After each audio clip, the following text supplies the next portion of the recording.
Hello बच्चों, कैसे हो? आपका स्वागत है त्रिपान स्टडी सेंटर में। आज जो हम करने जा रहे हैं क्लास 10th का जो है चैप्टर नंबर 7 सोशल साइंस का, यानी सामाजिक विज्ञान का, जिसमें आज हम करेंगे चैप्टर 7 में popular resistance to be the British rule, यानी ब्रिटिश शासन के विरुद्ध लोकप्रिय जन प्रतिरोध, यानी ब्रिटिश के रिगार्डिंग कौन कौन से जन प्रतिरोध हुए उसके विषय में हम विस्तारपूर्वक चर्चा करेंगे।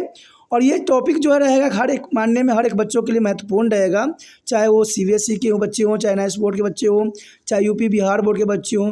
जो भी बच्चे हैं जिनके सिलेबस में popular resistance to be there British rule है, तो इसका मतलब ये टॉपिक काफ़ी महत्वपूर्ण होने वाला है उनके लिए, और साथ में जो कंपटीशन की तैयारी कर रहे हैं उनके लिए भी महत्वपूर्ण ये साबित होगा। ठीक है, और इसमें हम हर एक पहलू पर विस्तारपूर्वक चर्चा करेंगे और जानने की कोशिश करेंगे। लेकिन आपको पता है, चैप्टर स्टार्ट करने से पहले एक बात जो मैं सदैव कहता हूँ, जिसको आपको सोचना भी चाहिए, विचार भी करना चाहिए और इवन अमल भी करना चाहिए, वो ये है कि जब भी वीडियो देखिए पूरा देखिए, क्योंकि अधूरा जानकारी सदैव खतरनाक होता है। साथ में एक इंपॉर्टेंट बात ये भी रहता है, अगर आप पहली बार वीडियो देख रहे हो तो लाइक शेयर सब्सक्राइब करना मत भूलना, क्योंकि दोस्तों लाइक कीजिएगा तो बनाने वाले का मनोबल बढ़ता है, सब्सक्राइब कीजिएगा तो इससे ये होता है कि जब भी मैं कोई वीडियो डालूंगा उसका नोटिफिकेशन आपको समय रहते मिल जाएगा। और देखिए, शेयर का मतलब ये होता है कि आपके थ्रू न जाने किन बच्चों को हेल्प मिल जाए, ये आप भी नहीं जानोगे, इसलिए जो है आप शेयर जरूर करो। ठीक है, व्हाट्सएप स्टेटस पे भी लगाओ। दोस्तों एनएसएस सेंटर जो है कई मानने में बहुत से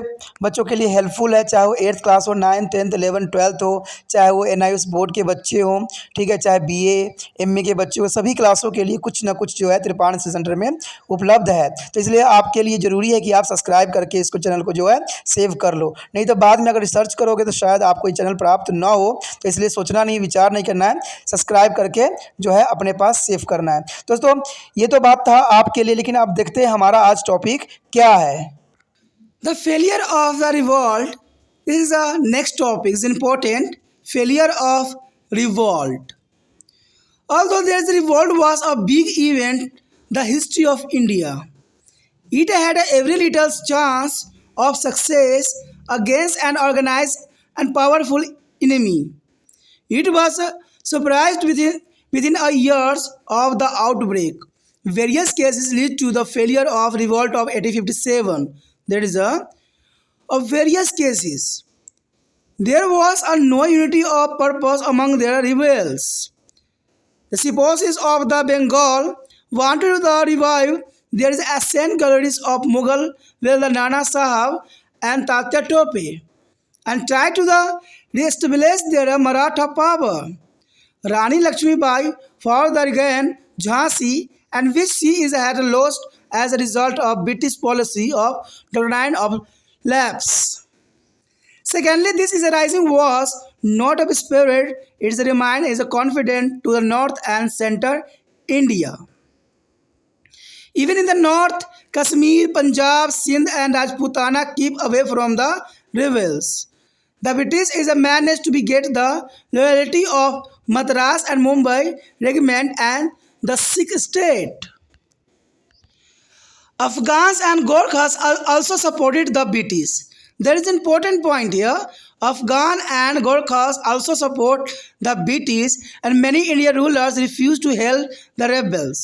And some were openly hostile to be them and helped the British in suppressing the revolt. The middle and upper classes and the modern education India as also did not support the revolt. And thirdly, their leadership of the movement was weak. There is thirdly is the most important. The leadership of the movement was weak. Indian leaders is a lack to the organization and planning. That is important. Indian leaders lacked organization and planning. The rebel leaders were not to be matched to their British soldier. Most of its leaders thought out their own interest, and they were motivated by narrow personal gain. The fought to be elaborate only their own territories. No national leaders is emerged to be coordinate the movements and give it a purpose and their direction. The Lakshmi Bai, Tata Tops and Nana Sahib were encouraged, but there is not good of military generals. With the escape of Nana Sahib and their death of the Bahadur Shah Jafar come the end of the Peshawar ships and their Mughal rules. The rebels were short of weapon and finance. The rebels were short of weapon and finance, and whatever few weapons existed were the old and outdated. They were no match to be sophisticated and the modern weapons of the British. The rebels were also is poorly organized. The uprising in a different part of the country were uncoordinated. Of the surprising behaved in their uncontrolled manner. On the other hand, the telegraphic system and postal communication helped the British to speed up their operation. The English masters of the sea enabled them to get a timely help from to the England and crush the revolt ruthlessly.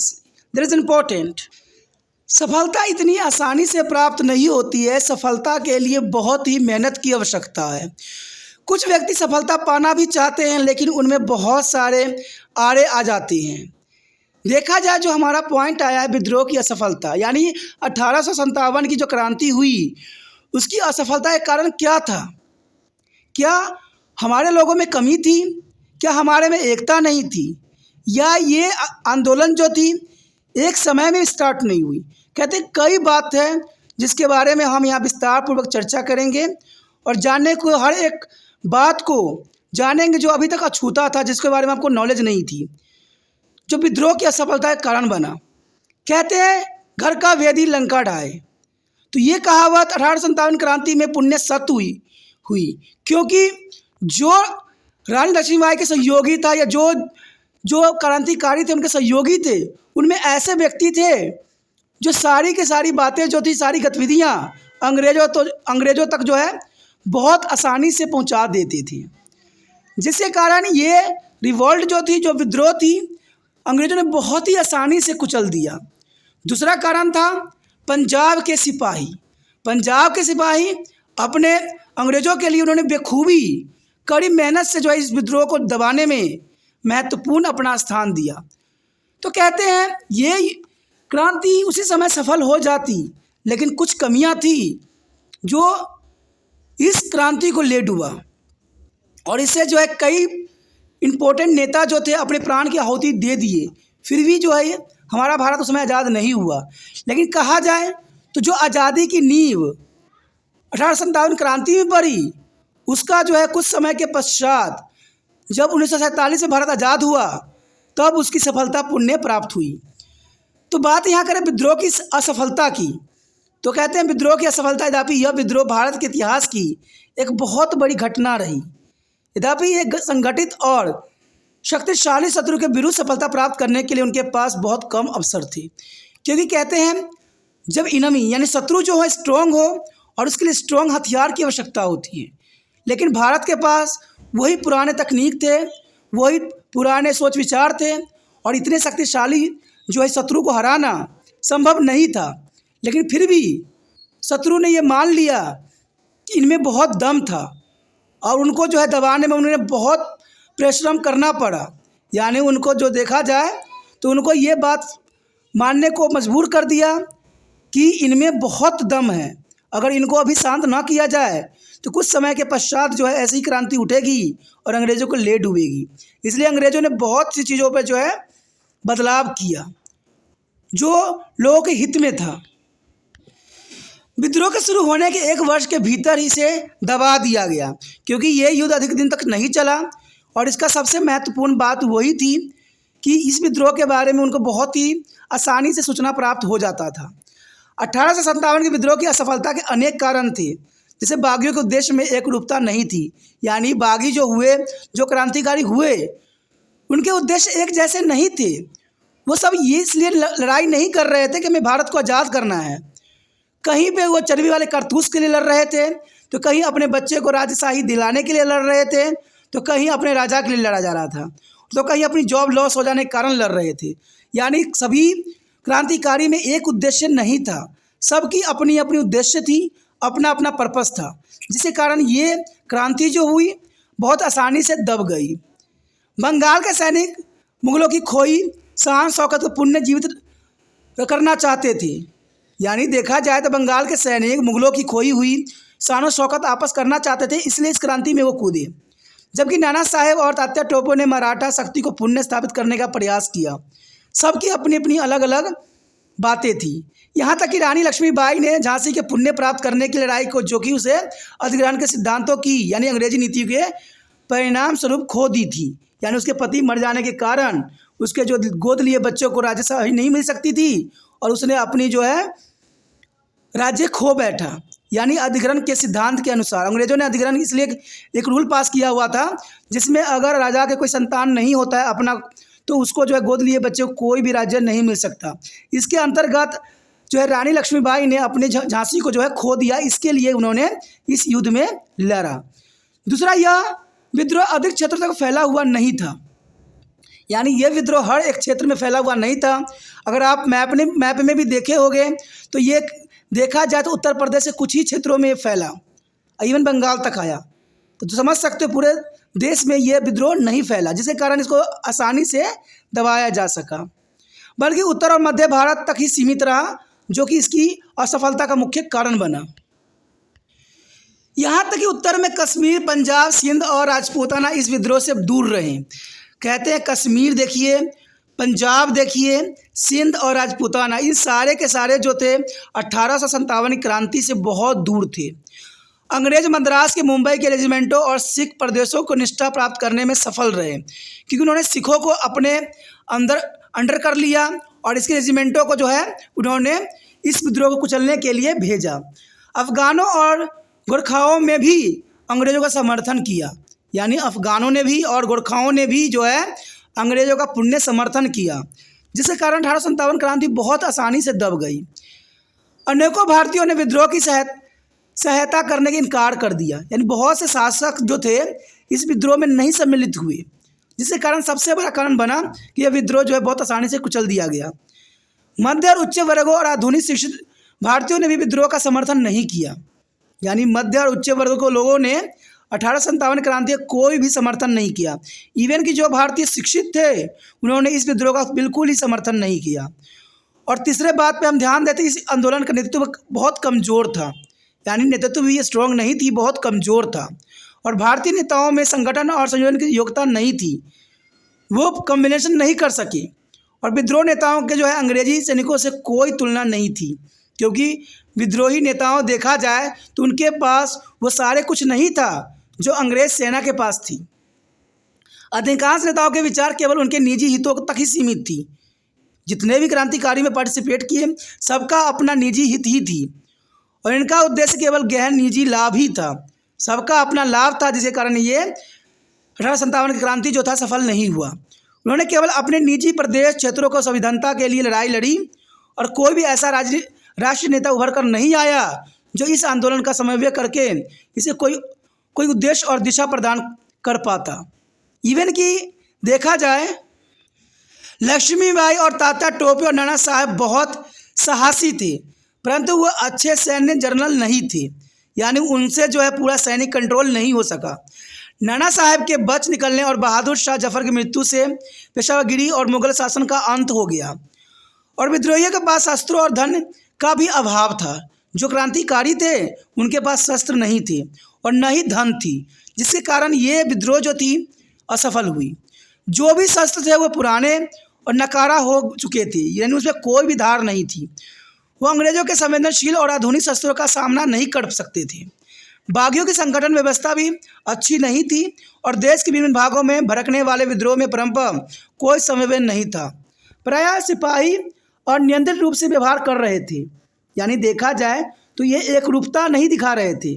तो वही हुआ बाबर वाली और हुमायूं वाली story, जो बाबर की story जो आई थी। बाबर जब यहाँ पर लड़ने आया था तो कहते चंद सेनाओं लेके ही आया था और इंडिया में सेना बहुत लाखों में थी, तो कहते हज़ारों सेना ने जो है लाखों सेना को जो है हरा दिया। तो वही हालत इस समय थी, क्योंकि इनके पास लोगों की संख्या अधिक तो थी लेकिन उनके पास सुव्यवस्थित तरीके नहीं थी। कहते एक लीडरशिप नहीं थी, जिसके कारण 1857 क्रांति जो है बहुत आसानी से जो है ख़त्म हो गई। प्राय सिपाही नियंत्रित रूप से व्यवहार कर रहे थे और दूसरी ओर टेलीग्राफिक सिस्टम और डाक संचार के अंग्रेजों को अपनी कार्रवाई गति तेज करने में सहायता की, क्योंकि जो भी विद्रोह होता था उसकी खबर एजेंसी को बहुत ही पहले मिल जाती थी और बहुत समय पे मिल जाती थी, जिसके कारण वो जो है बहुत ही फास्ट तरीके से जो है कार्रवाई जो है विद्रोहियों के खिलाफ कर सकते थे। यानी देखा जाए तो टेलीग्राफिंग और सिस्टम और डाक संचार के माध्यम उस समय इस आंदोलन को कुचलने के लिए बहुत महत्वपूर्ण साबित हुई। अंग्रेजों के जो है समुद्र की दक्षता और फलस्वरूप उन्हें इंग्लैंड के सामरिक सहायता उन्हें आसानी से उपलब्ध थी और उन्हें इस विद्रोह का बड़ी ही बेरहमी से दमन किया। तो ये काफ़ी महत्वपूर्ण था। Significance and impact of the revolt. There is a next topic important here. Significance and impact of the revolt. The revolt of 1857 was the first sign that the Indians want to be end of British rule and were ready to be stand united for this case. Even thought they failed to be achieved, there is the objective, and they succeed in the showing their seeds of nationalism among the Indians. India people become more aware of the heroes and who sacrifice is himself in the revolt. However, it was the beginning of distrust between two Hindus and Muslims, which the British later exported to continue their rule in India. And next year, the legacy of revolt. The next year, the legacy of revolt. The revolts of 1857 is unique in a sense that is a cut across the caste, communities, and class barrier. Indian people for the first time put up on field of challenge to be British rule. To have the effect of the rebels fell, the British government was pressurized to be a change their policy toward to India. In August 1858, by the Act of the Better Government of India, both the Board of Control and Board of Director were abolished, and the Office of Secretary of State India was created with on the Indian Council of 15 members to assist the Viceroys of India and designation of earlier known as the Governor General India. In August 1858, the British crowd assumed control of India from the East India Company, and in 1877, Queen Victoria was the crowned Empress of India. This is important, for in this time, the 1877 Queen Victoria was the crowned as the Empress of India, and this brought to be on end of the rule of East India Company. In the proclamation of 1st November 1858 to the Queen announced a continuation of the company policies. India became a colony of British Empire. The Indian rulers were assured of their right to be succession after the adoption. The Crown is promised to honor all the territories and the agreement made by the company with the rules of Indian state. By now, the British had become a distrust of the Indian Muslim unity. They decided to follow their policy of divide and rule the country. They keep a tight control over key opposition, both in the civil and military administration. To give expression to this pleasure, the Indian Civil Service Act of 1861 and was passed, and which provide to the annual competitive examination to held on London for a requirement of the coveted civil service. That is the most important here. The revolt played a pivotal role in the Anglo-Indian history. The British became continued their defensives about their empire, while the many Indians remained better and would be never trust their rule again. It was not until the emergence of Indian National Congress in 1885 and Mahatma Gandhi that India regretted there is a movement for a home or rules.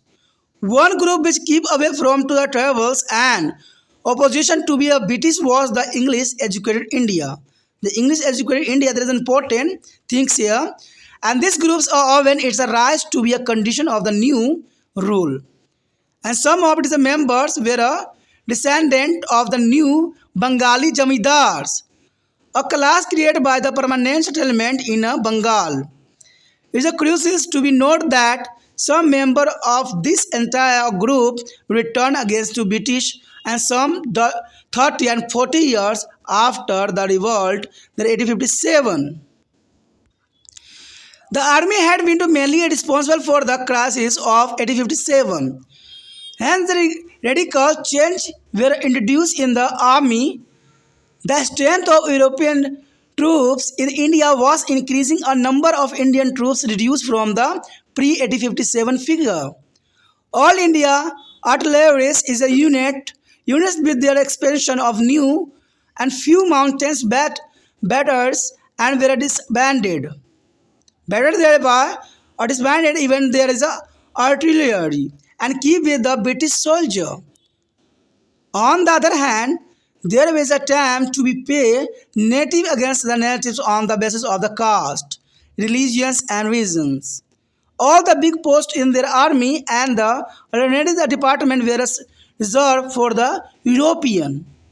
And there was a mutual distrust and the fear of between the Indian and the British.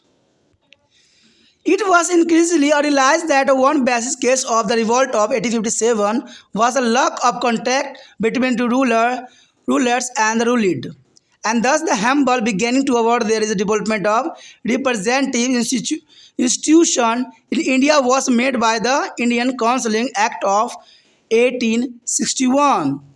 The emotionally after effect of the revolt whereas there are most unfortunate and radical of bitterness and sharply there is a war as a legacy of struggle. आगे जो हमारे समक्ष आया है विद्रोह की सतर्कता और प्रभाव। देखिए बेसिकली विद्रोह को जो है बहुत आसानी से कुचल दिया गया, लेकिन कहते हैं इस विद्रोह का जो है और इस क्रांति का आने वाला समय में बहुत महत्व था और लोगों ने एक बात समझ लिया कि अंग्रेज़ों को यहाँ से खदेड़ा जा सकता है। और इसके लिए सबसे पहला इम्पोर्टेंट बात रहेगा हिंदू और मुस्लिम में एकता, और जब तक एकता नहीं होगी ब्रिटिश को यहाँ से भगाना संभव नहीं है। इवन कि अगर आप देखोगे कि जब भारत आज़ाद हुआ तो अंग्रेज़ों ने भी नीति अपनाया कि हिंदू मुस्लिम में फूट डालो और राज्य करो की नीति को अपनाया, और बेशकली ये सफल नहीं हुआ क्योंकि इससे पहले ही भारत आज़ादी के रुख पे चल चुका था। लेकिन फिर भी अंग्रेज़ ने जाते जाते कहते हैं भारत को दो हिस्सों में बांट दिया और इस दर्द को झेलने के लिए हमें छोड़ दिया। तो ये काफ़ी महत्वपूर्ण बात थी। विद्रोह की सतर्कता तो थी और प्रभाव भी हुआ इसका आने वाला समय में, लेकिन कहते हैं अगर 1857 में क्रांति में ही भारत आज़ाद हुआ था तो शायद बंटवारे वाला दर्द जो है हमें सहना नहीं पड़ता। लेकिन फिर भी कहते हैं जो होता है अच्छे के लिए होता है।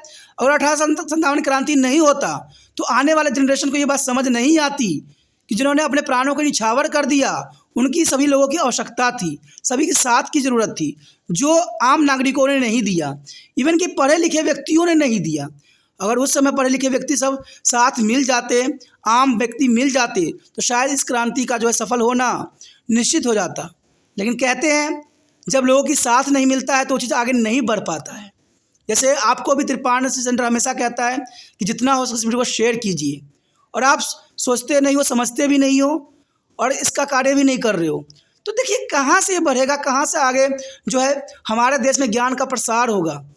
कहते हैं अच्छे बातों फैलाने के लिए किसी की आवश्यकता नहीं होती है, जो लोग हित में होते हैं, जो आपके लिए सही होता है, जो दूसरे के लिए सही होता है, तो उसको फैलाने में कभी बुराई नहीं होना चाहिए और गलत चीज़ों को कभी भी लगाना नहीं चाहिए। जैसे दूसरे व्यक्ति या किसी गलत चीज़ को प्रदर्शित नहीं करना चाहिए, इससे जन जन का जो है नुकसान होता है और ये आपका बदनामी का कारण भी बनता है। लेकिन आप शिक्षा जैसे चीज़ों को जो है आगे फैलाने में आप त्रिपाण सेंटर का सहायता नहीं कर रहे हो। तो ये बात यहाँ पर भी आती है कि जब तक जन जन की सहायता की आवश्यकता नहीं मिलेगी तब तक जो है कोई भी क्रांति होना संभव नहीं है। बात यहाँ आता है विद्रोह की सतर्कता और प्रभाव की। तो 1857 विद्रोह का प्रथम लक्षण था कि भारतीय अंग्रेजी शासन को समाप्त करना चाहते थे। भारतीय चाहते थे कि अंग्रेजी शासन जो है भारत से सदैव के लिए ख़त्म हो जाए, और इस लक्ष्य के लिए संगठित रूप से उनका मुकाबला करने के लिए खड़े होने के लिए भी तैयार थे। यद्यपि वे अपने उद्देश्य प्राप्त करने में सफल रहे, परंतु वे भारतीयों के मन में राष्ट्रता के बीज बोने में सफल रहे। यानी देखा जाए असफल रहे, अपने उद्देश्य प्राप्त करने में असफल रहे, परंतु भारतीय के मन में राष्ट्रता के बीज बोने में वो लोग सफल थे, क्योंकि भारतवासी ये समझ गए थे कि राष्ट्र के लिए जीना है, राष्ट्र के लिए मरना है। भारतीय लोग उन बहादुरों के लिए और भी जागरूक हो गए थे जिन्होंने इस विद्रोह में अपने जीवन का बलिदान किया था, क्योंकि ये सारे व्यक्ति महत्वपूर्ण थे और उन्होंने अपने आज़ादी के लिए बेशक लिए अपने राज्य के लिए लड़े हों, लेकिन था तो अपने देश के लिए ही। तथापि यहीं से हिंदू और मुसलमानों के में परंपरा अविश्वास की शुरुआत हुई, जिसके बाद में अंग्रेजों ने भारत में शासन जारी रखने के लिए शोषण किया। तो कहते हैं जब आप सही रास्ता सही मार्गदर्शन नहीं प्राप्त करोगे तो कोई भी आपका जो है बहुत ही आसानी से शोषण कर सकता है। उसके पश्चात है विद्रोह की विरासत। देखिए विद्रोह जो हुई, जो 1800 क्रांति हुई, तो उसका कुछ हमें विरासत भी मिली, कुछ हमें प्राप्त भी हुआ। 1857 का विद्रोह इस दृष्टि से अद्वितीय है कि इसने जाति समुदाय वर्ग के बंधनों से समाप्त कर दिया।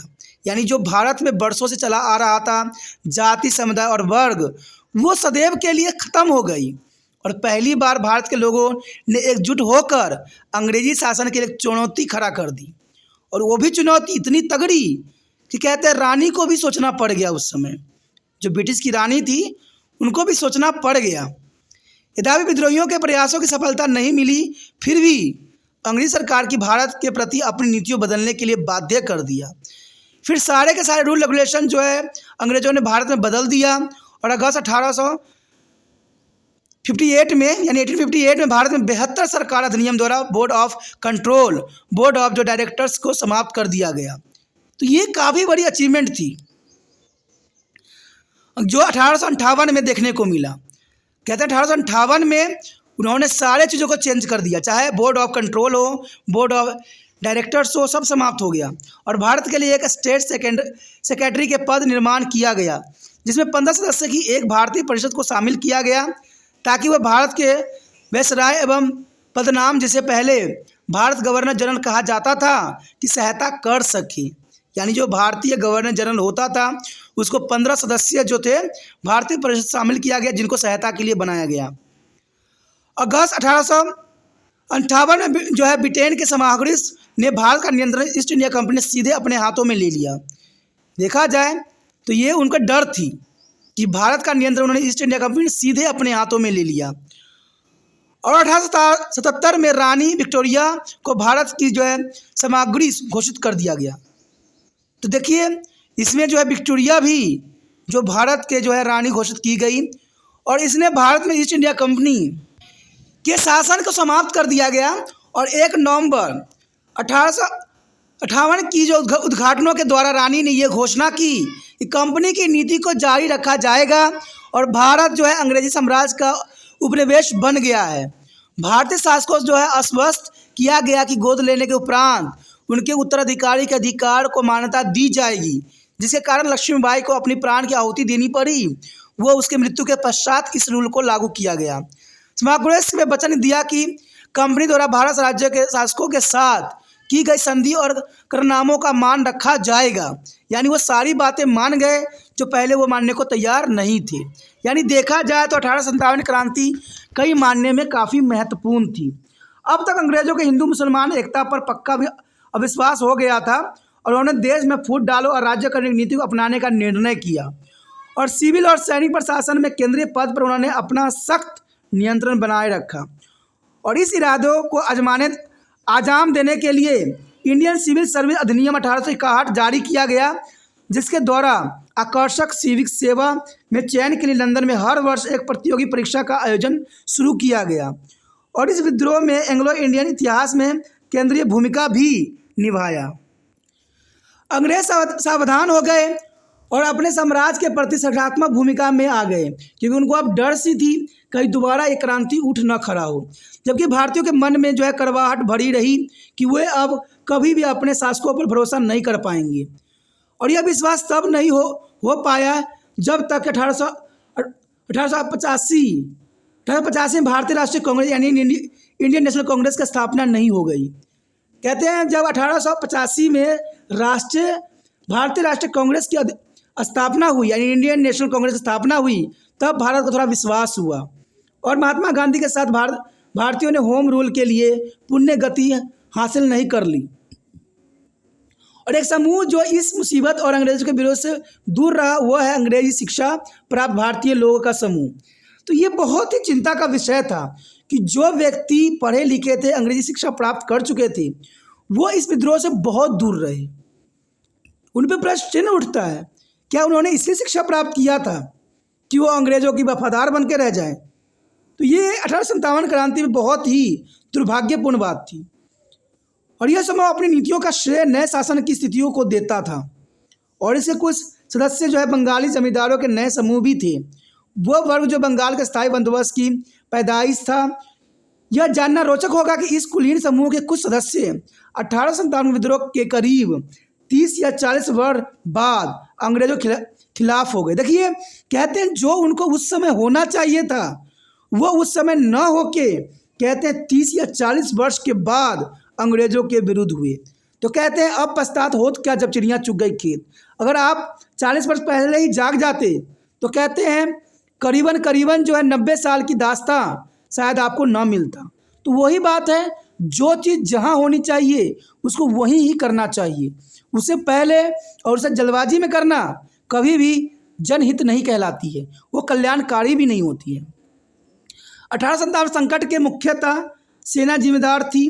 अंत सेना में कुछ मूलभूत परिवर्तन शुरू किए गए, क्योंकि देखा जाए तो मंगल पांडे जो स्टार्टिंग दौर में जो है क्रांति का बुगुल बजाए थे और वो सैनिक थे, इसलिए सैनिक में जो है बहुत चीज़ों का जो है बदलाव करना अनिवार्य समझा गया।